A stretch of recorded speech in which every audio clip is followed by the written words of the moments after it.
Hello, welcome back to Reboot Your Thoughts podcast with myself, Aileen. I'm on one again this week. Can't believe that we're on episode 3 already. Thought I'd do a quick roundup of the last week. Not much has changed. Just been planning the next few weeks' podcasts and looking at new premises for my business. So fingers crossed, see where that goes. Which will also, in turn, be a new recording studio, hopefully, if it all turns out. If not, I'll keep looking. Moving forward, I thought I'd give all you listeners your opportunity to have your say on what you would like me to talk about. Obviously, it's mainly about mental health, things that you might need some advice on, different situations, different scenarios in life. It can be about work, personal life, social life, anything at all. If you want me to give some advice on it, or if you want to know where to look for advice, you can write into us on any of the social media pages. You can also email in on rebootyourthoughtspodcast@gmail.com, which is where you would email for anything to do with the podcast at all. That includes any businesses, any true stories, anything that you want us to talk about or want some interaction on. I'm going to just follow up from what we were talking about last week. We were talking about summer holidays and not judging people, different things, but I'm going to look at it from a different side of things now. So let's talk about body confidence. Body confidence will come easy to some and not so easy to others. There are many people who will struggle with feeling confident, especially during the summer when we're wearing lighter clothes in the warmer weather. We're not wearing big jumpers, big jackets, scarves, etc. that will hide what we see as our flaws. People looking at us might not think it's a flaw. They might think you're beautiful as you are. But it's about what's going on in the inside. What's going on in your head, what's going on in that person's head. Keep in mind that because you feel confident, it doesn't necessarily mean your best friend feels confident, or the person in the same swimming pool as you, or the person on the beach, your child, your sister, your brother, your partner, could be anybody. Be kind with your words. If they're asking for advice on what to wear, you don't want to make them feel any worse than what they already feel. And somebody can come across as being very confident. It doesn't always mean that that's how they're feeling on the inside. Some people are very good at putting on an act, so your words can still sting. They can take them to heart and they'll overthink those words. So I guess it's just, let's all take care of each other. Let's all be kind to each other. Be kind with your thoughts. Be kind with your criticisms. Nobody's saying that you can't say a negative, but it's how you word that. So if someone was maybe trying something on, it was maybe a size or two too small for them, you don't want to say that it doesn't suit them or it doesn't look good. You could just gently say, well, maybe if it was a bit looser, maybe if it was a different size, sometimes it's a bit more comfortable. Because you've also got to remember that not all shops sizing is the same. You could go into one shop and be a size 12, go into the next shop and be a size 16. You could go in and be a medium and be a double XL somewhere else. So just because the sizing on the label changes doesn't mean the actual size of the clothes is changing. So that's something else to bear in mind.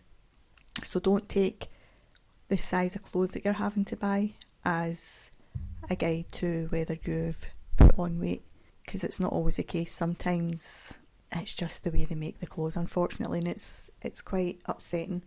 Also, the mirrors in the changing room can make a huge impact on how you feel about what you're wearing. Not all mirrors are very flattering. Doesn't mean to say that your body's changed. It just means that they are using different mirrors that make you look slightly different. They're maybe a bit warped or whatever, for whatever reason. We'll not talk on body confidence too much at this minute because there's quite a few things to do with summer that I'd quite like to talk about. We can go back to body confidence in many other episodes because it's not something that just affects people during the summer. It affects us all year round. It can affect how we socialise, it can affect how we eat, it can affect what we drink, it can affect where we go, who we go with, etc. You get the picture. So we will go back on that one again at a later date. But for now, please don't judge your appearance on how anybody else looks. We're all beautiful. It doesn't matter whether you're big, small, in between. You are beautiful as you are. And what's going on the inside will reflect on what's going on the outside. If you don't feel confident, it may show. If you don't feel confident, put on an act if you have to until you can get to a headspace where you do feel confident, because you should always feel confident as you are and not as other people look or how you think other people see you. You're unique. We're all unique. We're all unique in our own skin. We're all unique in our own heads. And just enjoy being you and love yourself for what you are, who you are. As long as you're kind, as long as you're not hurting anybody else, you're an amazing person. And always bear that in mind. Summer holidays, again, doesn't matter whether you're on holiday or at home. Reiterate stranger danger to your kids.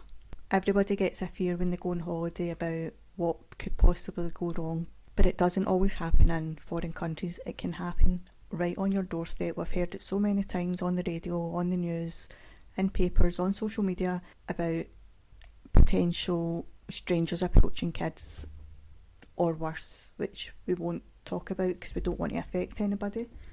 But if you have gone through any kind of situation, just ensure that you are speaking to the right people. If you don't know who to speak to, contact myself. I can point you in the right direction, or I can help you through my counselling services. But yeah, stranger danger. Remind children that somebody that's got a puppy isn't always a nice person. They could be using that to entice them. Not to take sweets. Not to stop if a car stops to ask them for directions. Not to engage in any conversation with someone who they don't know, especially if they're on their own. Not every stranger is a bad person, but you don't want them to take that risk. It's maybe okay for them to talk to a stranger if mum, dad, gran, aunt, uncle's there, right beside them, but not when they're on their own, because it just takes that split second for something to go wrong. And if they don't have any witnesses, they don't have anybody there to go and ask for help, then we wouldn't want to imagine what could happen. So yeah, just reiterate stranger danger. Remind them to, if they do feel as if there is a stranger approaching them, or a stranger trying to manipulate them or whatever, go and ask for help. Go into a shop, go chap a door, do whatever they have to do. Scream. If they've got a phone, they could phone while they're running, hopefully. You also get these trackers that you can get on the phone. You can get the watches, etc. Have a tracker on their phones if they've got a phone, just so that you can always know where they are. Better to be safe than sorry, I guess. But again, we don't want to be morbid, so we'll not stay on that one too long either. Skincare. And I'm sure many people can't be bothered putting on skin lotions constantly, but it is there to protect you. Using skin lotions with a high factor on it, yes, that's the best one to use, but it doesn't mean that you only put it on the once because it's a high factor. You still have to keep reapplying it. You still have to ensure that your whole body's covered. If you go in the water, even if it's water resistant, waterproof, you still want to layer up again when you come back out, because we don't actually know how much has come off when we're in the water. We don't know how bad it's going to affect our skin, because everybody's skin's different. You might have fair skin, you might have dark skin, that doesn't matter. Everybody's skin is delicate. Anybody's at risk of skin cancer. Everybody's at risk of burning. If you burn and you peel, then you're going to be in a bit of pain as well, apart from anything else. And obviously the signs of skin cancer may not show straight away. It could be years down the line, but you want to protect yourself, especially the younger ones, especially as they're not able to put it on themselves. They're not going to think about that. They just want to have fun. They just want to be jumping in and out the pool. They just want to run about, eat ice creams, drink lots of juice, have ice lollies, but you need to remind them that they need to put their cream on, especially on the parts that are exposed, i.e. their face, the back of their necks, because I know a lot of people forget back of neck, feet, etc. So yeah, just stay safe in all ways that you can while on holiday, not just on a holiday though, because obviously we can sometimes in the UK get good weather, not very often, but we do sometimes. Maybe not so much in Scotland. If we get a day, we're happy. On the subject of skincare and jumping in and out the pool safety.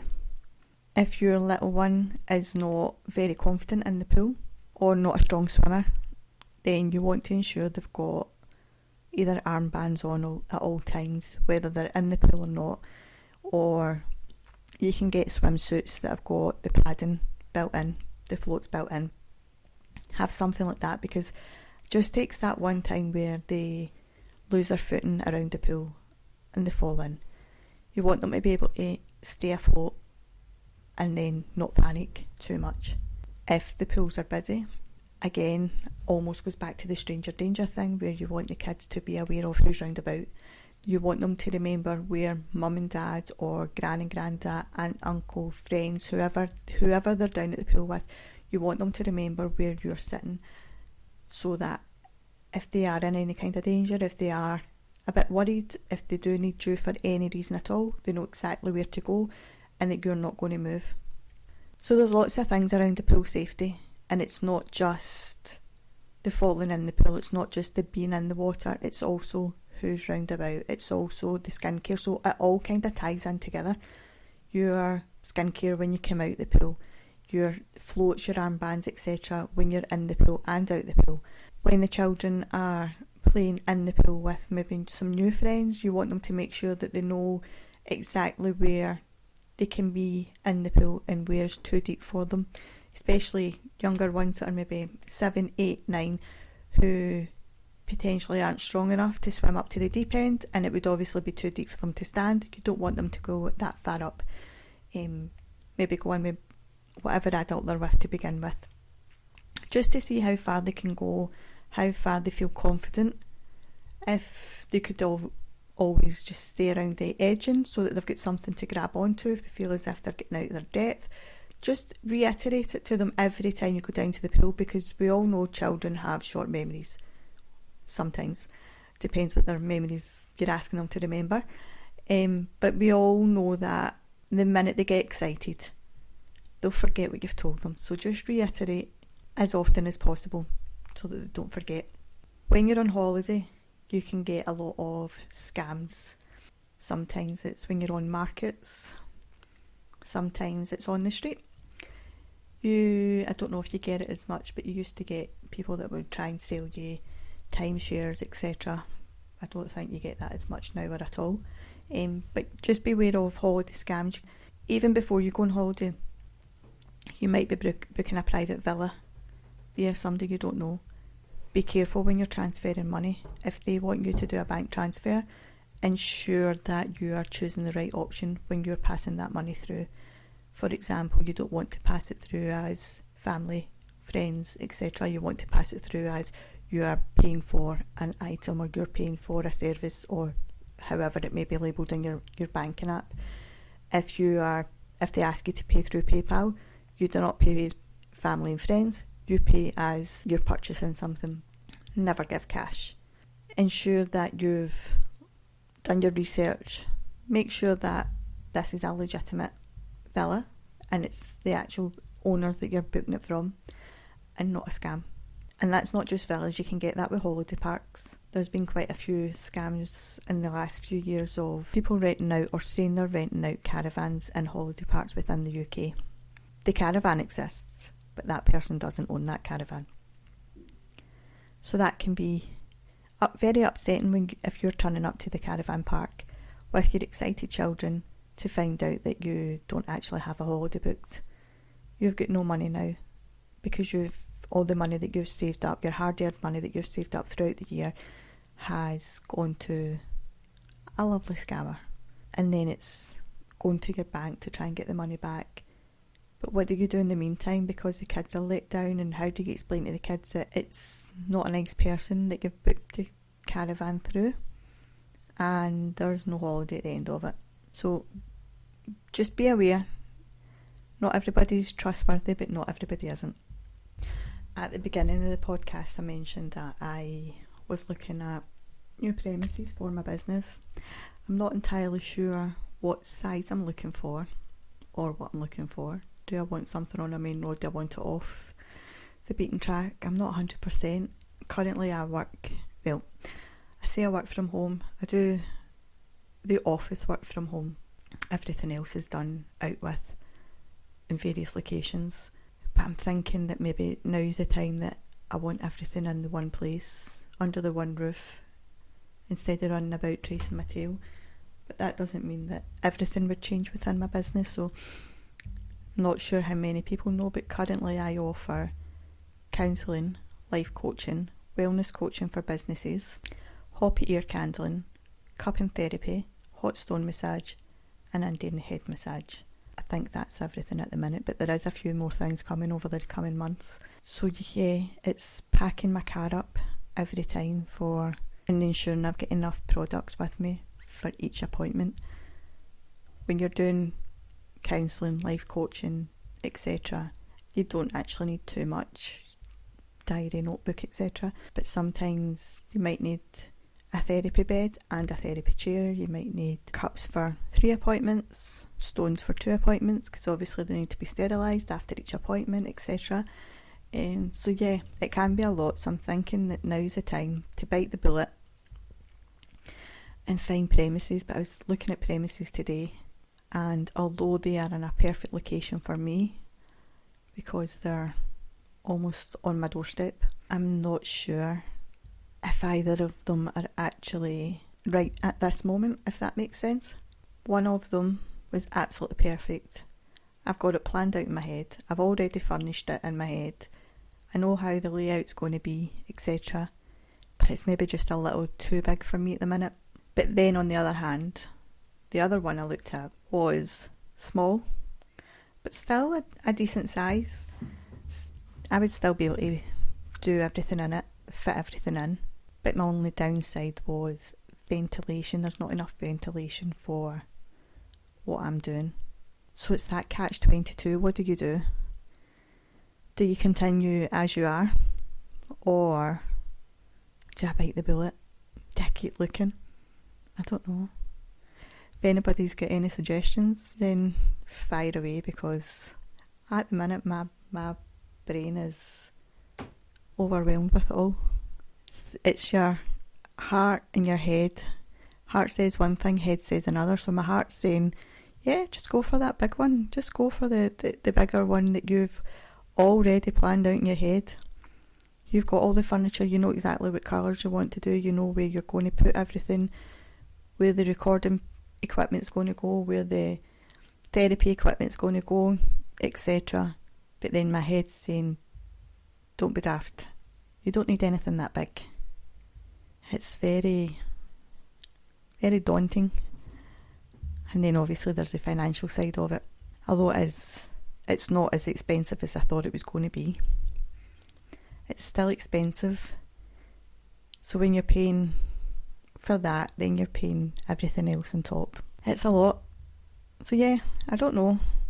I might have an update next week. I might still be in the same predicament. We'll find out. I suppose this one's to be continued, just like everything else in my life. I'm not the best at making decisions for myself. I can help everybody else. I'm amazing at giving advice. I'm amazing at looking outside the box, and I can help you get yourself out of any situation. But when I have to make a decision, and it can be making food at night, it could be, do I want to tie my hair up? Do I want to have my hair down? Like, simple decisions I cannot make for myself. I'd rather somebody else made my decisions, and I can make everybody else's for them. So if you're up for that job, then email me, because main decision making for Aileen is not the one, especially not when you're menopausal and you've got brain fog and you forget half the stuff anyway, which is where I'm at just now, which is fantastic. Yeah, menopause comes with its own dilemmas, but we'll not go into that. We'll not bore you with the whole menopause thing, so that's not a topic that's on the list today. That's just a topic for Aileen and our our best friend to moan about together because we're both going through it together. Let's talk about your business. If you're in business, how did you decide to go with the business that you've got? What made you get into it? What made you locate where you are? What is your business? And do you love it? Do you loathe it? Is it just a job? Is it a passion? I feel like I've had many jobs over the years that I've absolutely loved, but they've not been the one.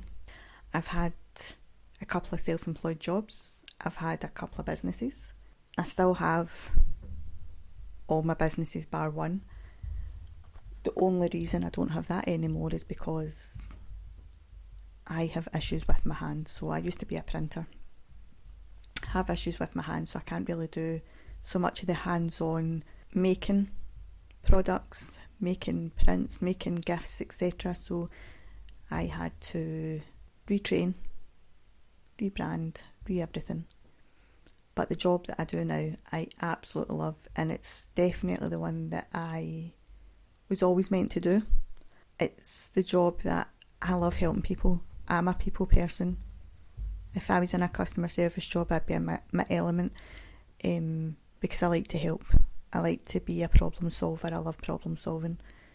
My friend from school, she used to always say, you should definitely be a counsellor. You're always helping everybody else, blah, blah, blah. And I used to laugh it off. But now that I do it, I can see why she said it.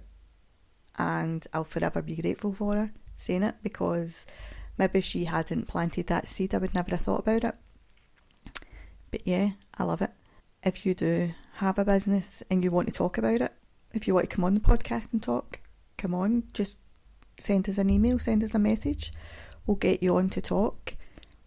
If you would like to advertise on the podcast, there are packages available. There's also sponsorship packages available if you would like to sponsor the podcast, and you can do it for as little or as long as you see fit, as you would like to, as you can afford, etc.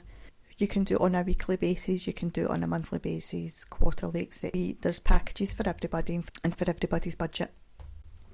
Are you looking to start your own business, or have you just started a business and you're not really sure what you're doing, where to go, how to get traction, etc.?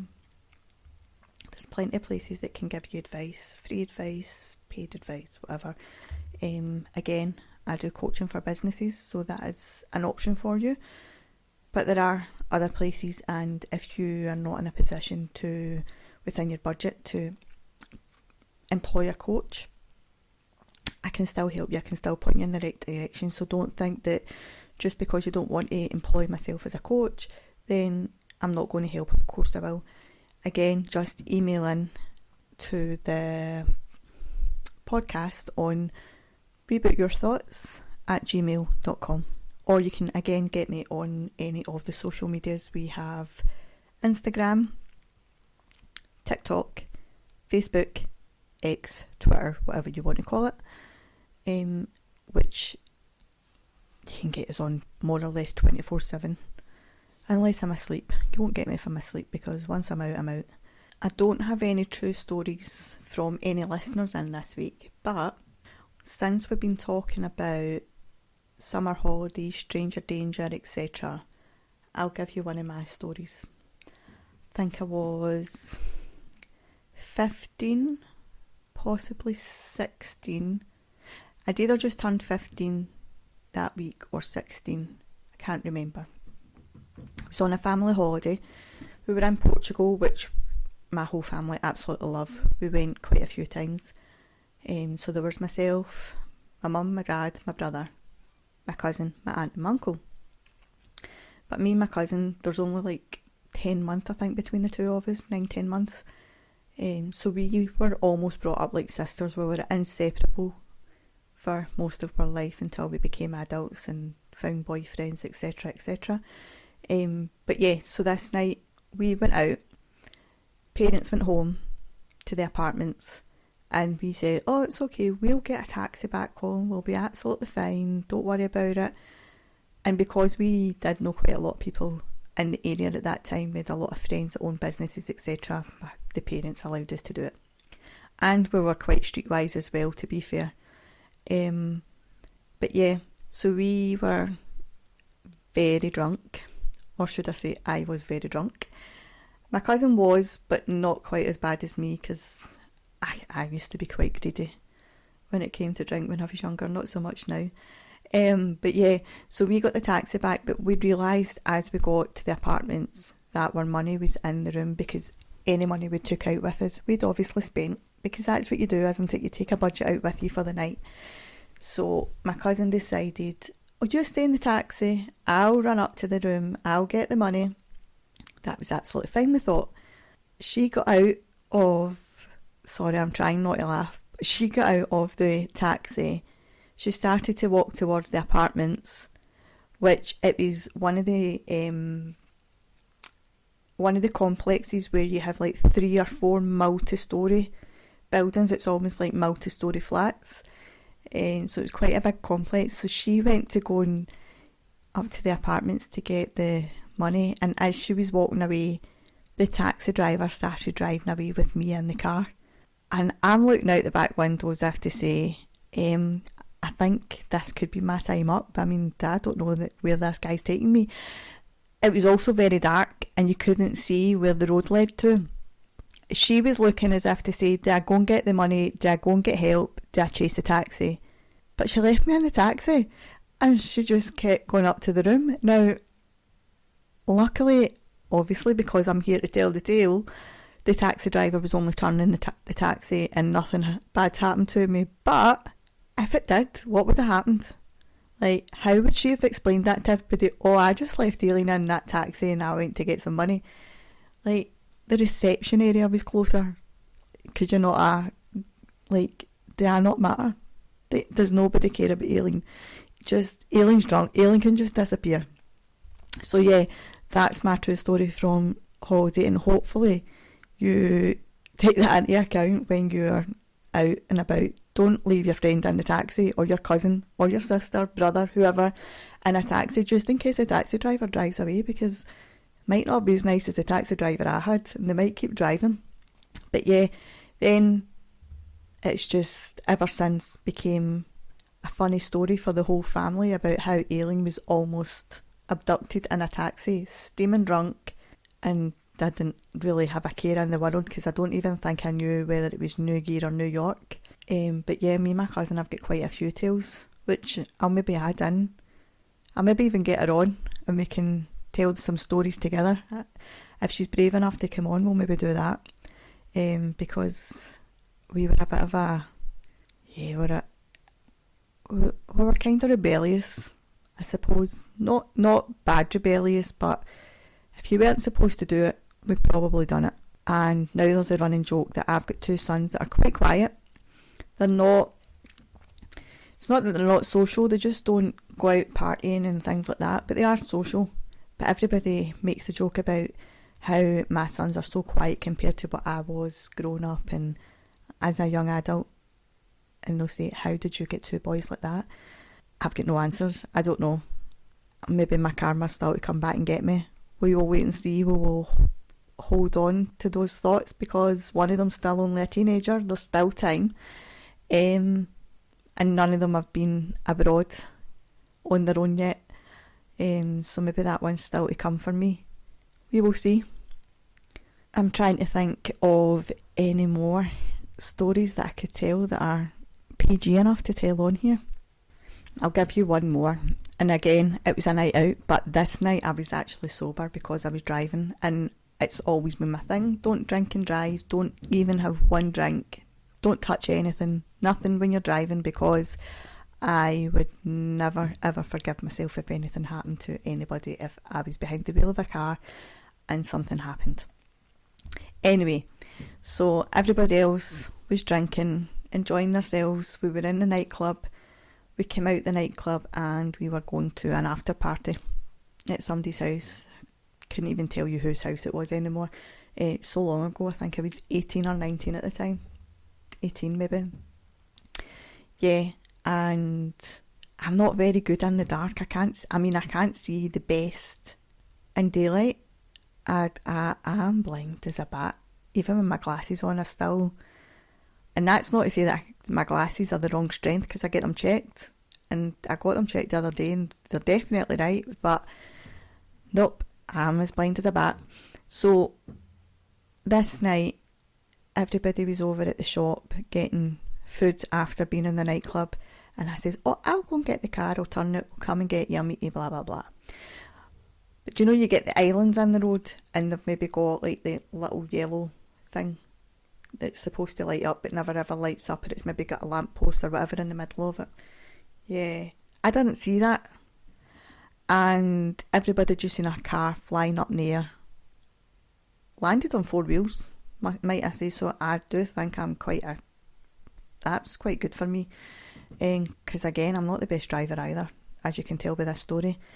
Everybody turned round when they heard the car landing on the 4 wheels, and they were like, what the hell just happened there? And of course my cousin's like, oh, that's just my cousin trying to drive. But it wasn't my fault.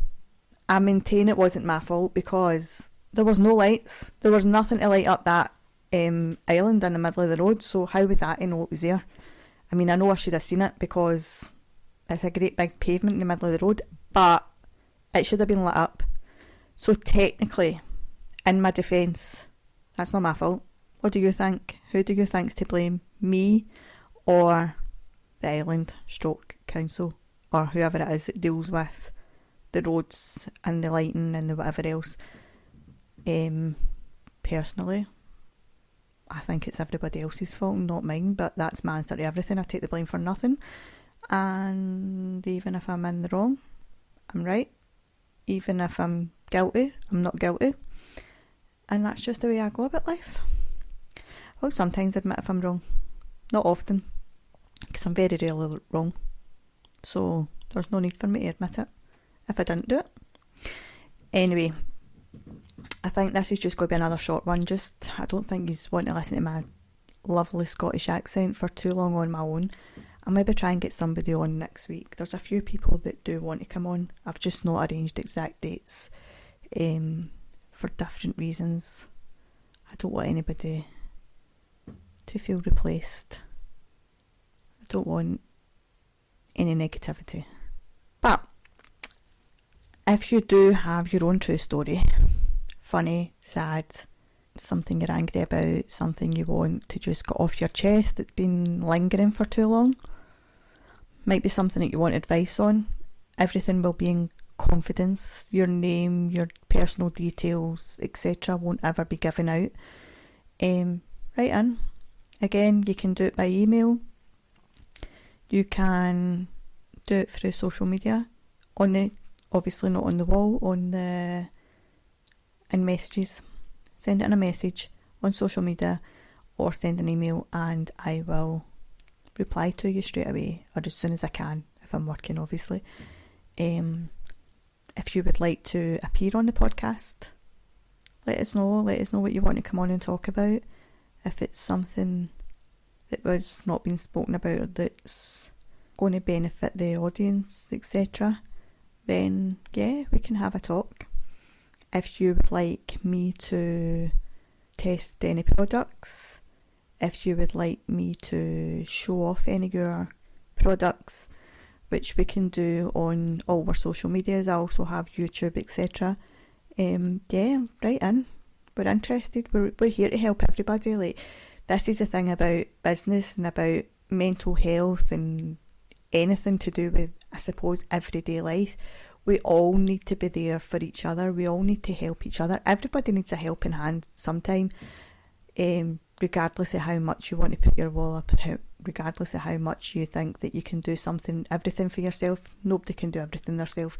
We all need help at some time. So if you need help to get your business noticed, if you need help with any issue within your personal life, your working life, if you think that your work needs a wellness coach, point your manager or your boss, whoever, CEO, whoever it is, in my direction. Or if you don't want to speak to them, I can speak to them again confidentially on your behalf and just offer my services if they think they need them.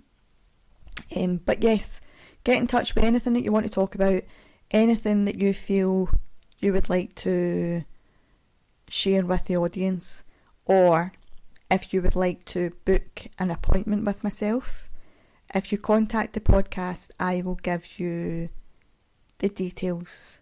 I will give you all the information that you need. I will give you contact details for my therapy business, phone number, email, whatever it is you're looking for, and we can take it from there.